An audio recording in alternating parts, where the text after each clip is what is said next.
রূপা cooking ব্লগে সবাইকে স্বাগতম। দেশ ও দেশের বাইরে সকল বন্ধুদের নমস্কার এবং সালাম জানিয়ে আরেকটি ভিডিও শুরু করলাম। ভিডিওটি যদি ভালো লেগে থাকে লাইক, কমেন্ট, শেয়ার এবং সাবস্ক্রাইব করে আমার পাশে থাকবেন, আমার বন্ধু হবেন। দেখতে থাকেন আজকের ভিডিওটি, আশা করি সবার ভালো লাগবে।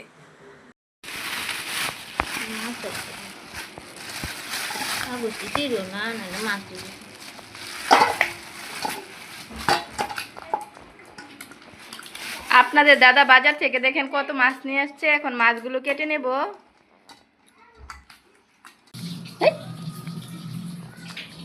কই মাছে লাফালাফি শুরু করে দিতে যাইস না, এখানে পানি নাই, কই যাবি?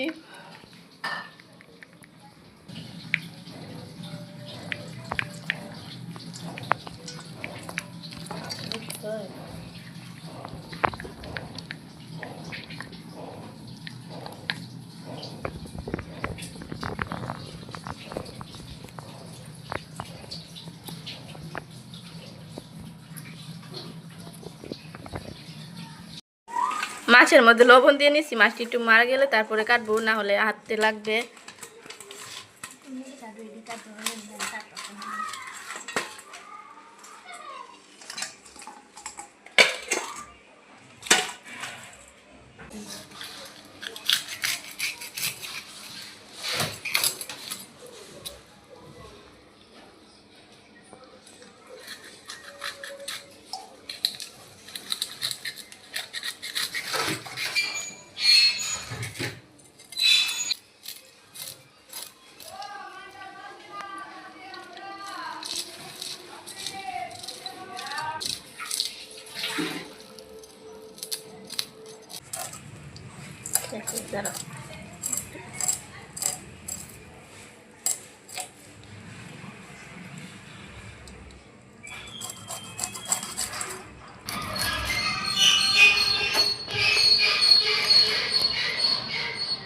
কই মাছগুলো কাটা হয়ে গেছে, এখন রুই মাছটা কেটে নেব।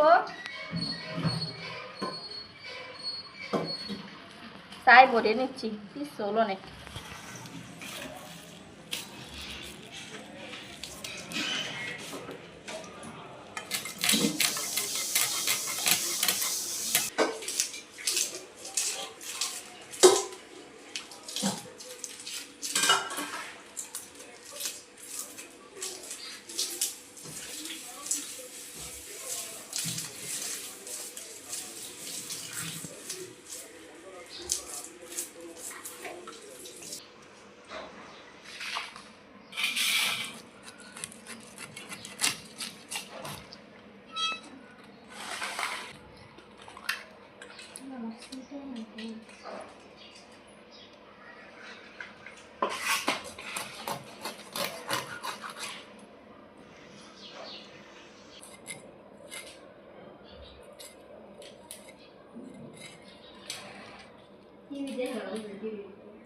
মাথাটা মাঝখান থেকে ফেলে নিব।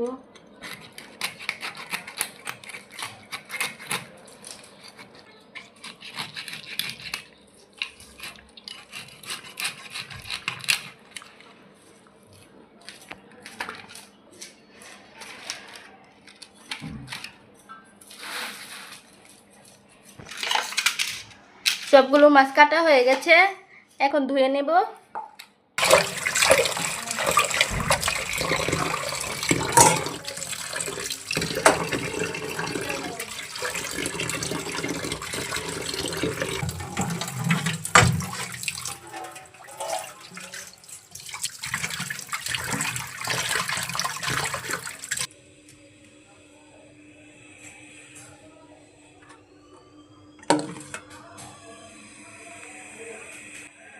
সব মাছ কেটে ধুয়ে নিছি, এখন যেগুলো রান্না করব সেগুলো নিয়ে নেব। কই মাছ রান্না করব আজকে। কই মাছ রান্না করার জন্য কই মাছ নিয়ে নিচ্ছি, 4 পিস হলে হয়ে যাবে।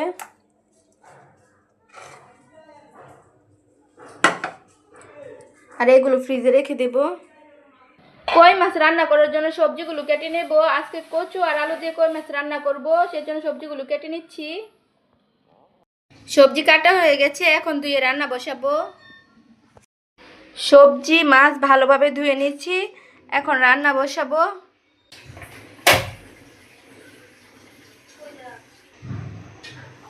কড়াইতে দিয়ে দিচ্ছি তেল। প্রথমে মাছগুলো ভেজে নেব। মাছ ভাজার জন্য মাছের মধ্যে দিয়ে দিচ্ছি লবণ, হলুদ গুঁড়া আর দিয়ে দিচ্ছি অল্প পরিমাণ লঙ্কা গুঁড়া। এখন ভালোভাবে মশলাটাকে মাছের সাথে মেখে নেব।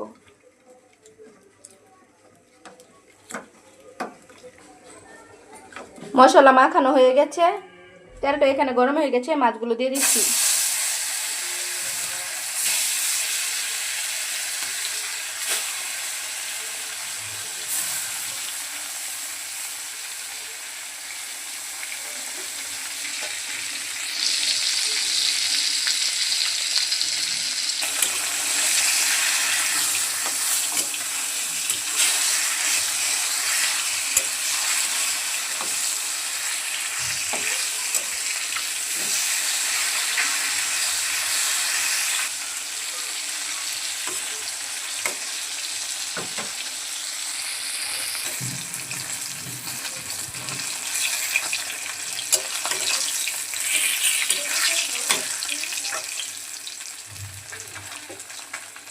মাছ ভাজা হয়ে গেছে, নামিয়ে নিচ্ছি।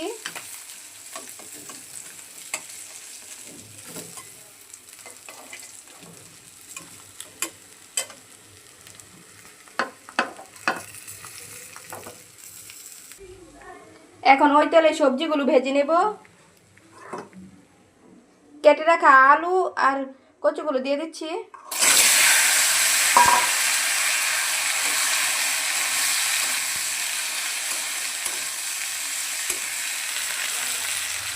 দিয়ে দেব পরিমাণ মতো লবণ আর হলুদ গুঁড়া।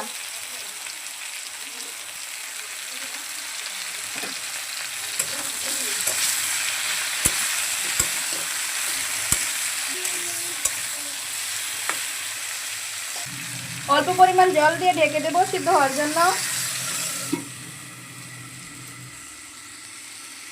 ঢাকনা খুলে দেখবো সবজিটা সিদ্ধ হলো কিনা।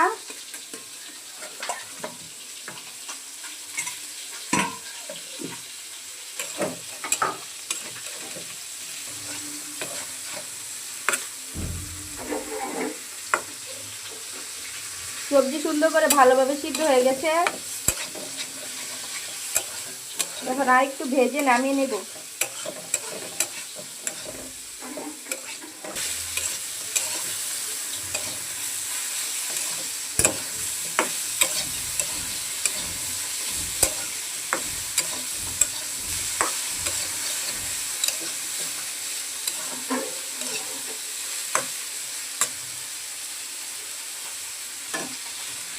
সবজি ভাজা হয়ে গেছে, এখন নামিয়ে নিচ্ছি।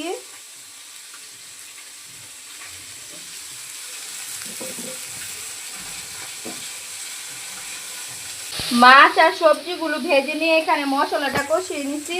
এখানে দিয়ে দিচ্ছি জিরে ফোড়ন আর হলুদ গুঁড়া, লঙ্কা গুঁড়া আর ধনে গুঁড়া। এখন মশলাটাকে ভালোভাবে কষিয়ে নিচ্ছি।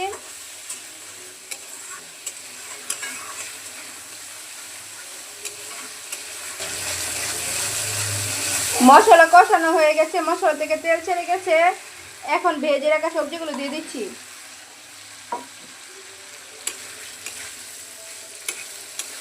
মশলার সাথে সবজিগুলোকে আর একটু কষিয়ে নেব।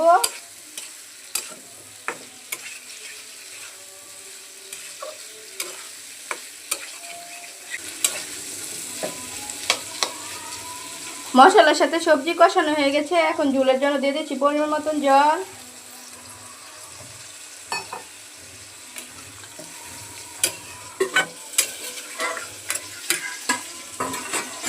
দিয়ে দিচ্ছি ঝোলের মধ্যে পরিমাণ মতন লবণ। এখন ঝোলটা ফুটে গেলে মাছগুলো দিয়ে দেব।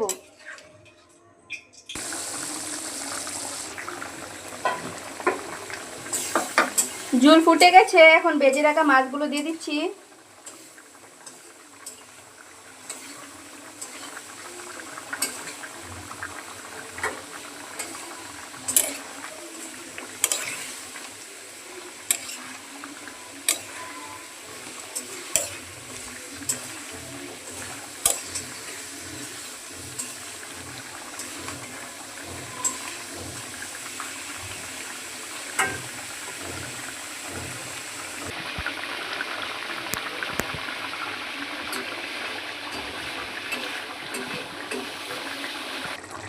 তরকারিটা প্রায় হয়ে গেছে, নামানোর আগে দিয়ে দিব জিরে গুঁড়ো,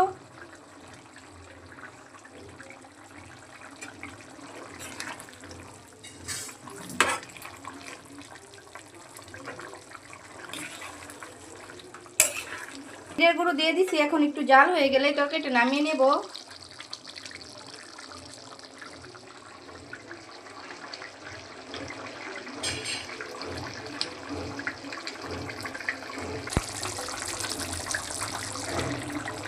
কচু দিয়ে কই মাছের ঝোল রেসিপিটি হয়ে গেছে, এখন নামিয়ে নিচ্ছি।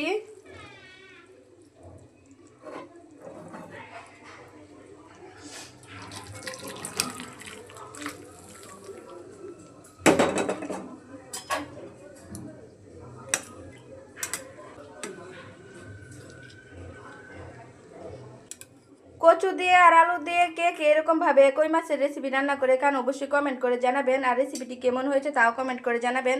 সবাই ভালো থাকবেন, সুস্থ থাকবেন, টাটা।